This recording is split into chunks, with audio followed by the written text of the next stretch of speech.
Tara, and I'm here to help you explore your creative business. Today I'm going to talk about a question that I get all of the time. The questions are all a version of the big question: how do I create a successful business?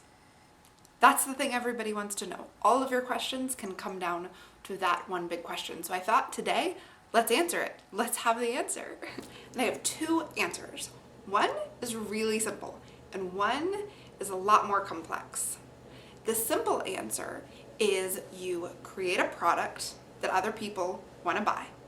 You price it so that you both make a profit and other people find that the price is good and they want to spend it on what you're selling. You make it easy to buy, and then you market it by explaining the benefits to the people who will want to buy it. That's the simple answer. The problem with the simple answer is that you are not simple.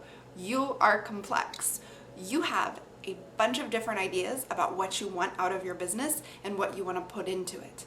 So we have to come up with a slightly more complex answer. If you follow the simple instructions and you create a successful business without taking into account your complexity, you might end up with a business that's not at all suited to what you really wanted.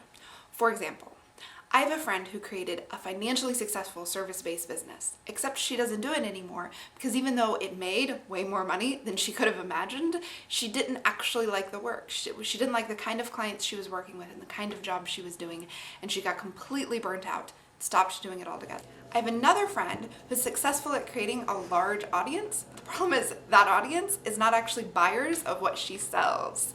So she's had to find a completely different way of creating an audience of actual buyers for what she makes. And I have an example in my own life.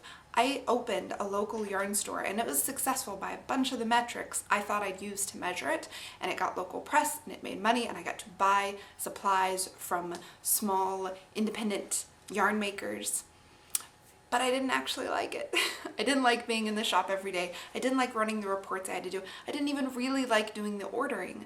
So it wasn't a success for me, and I closed it. Even though the rest of the world might have considered it a success, it wasn't what I wanted in my life, so I had to stop doing it.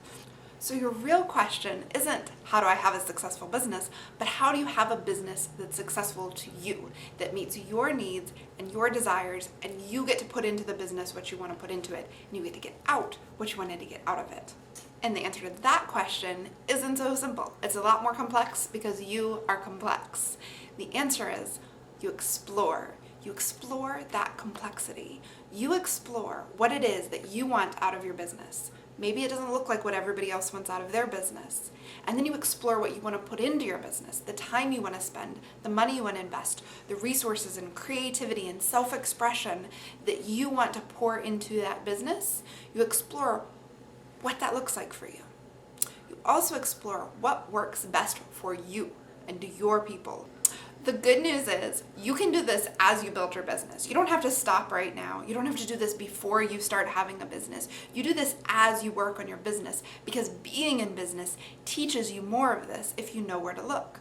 The important thing is that you define your own metrics of success, so while you're out there creating your successful business, it's a success that you actually want. It's the things that you care about. It is simple to have a business that is successful by the outside world terms, which is what is much harder, is to have a business that is successful on your terms and successful in the way that you want it to be successful.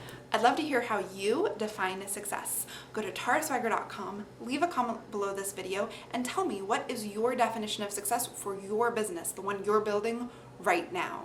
Then subscribe to these videos so that I can send you a new one each week. I'll be answering all of your questions about your particular business.